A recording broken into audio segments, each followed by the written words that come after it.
रुक करते हैं एंटरटेनमेंट की खबरों की जानिब। नायाब कत्ल केस राब्ते में रहने वाले 10 अफराद शामिल तफ्तीश। पुलिस ने शामिल तफ्तीश किए गए अफराद के बयानात कलम बंद कर लिए। इन्वेस्टिगेशन पुलिस जराए ने बताया कि शामिल तफ्तीश अफराद से मकतूला के साथ मुलाकात, फार्म हाउस में होने वाली लड़ाई और नायाब की ज्यादती जिंदगी और रहन सहन से मुतालिक सवालात किए गए। बॉलीवुड की सीनियर अदाकारा सुरेखा सर्की इंतकाल कर गईं। भारतीय मीडिया रिपोर्ट्स के मुताबिक अदाकारा के मैनेजर का बताना था कि सुरेखा सर्की का इंतकाल दिल के दौरे के बायस हुआ। वो कई माह से अलील थीं, जबकि 2020 में अदाकारा को दिमागी फौलज का सामना भी करना पड़ा।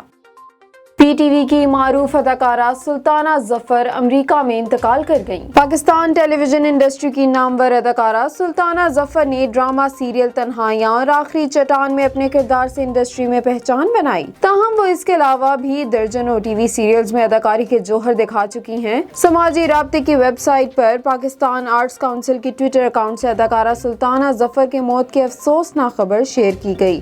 ताहम इनकी मौत की वजह भी मालूम नहीं हो सकी।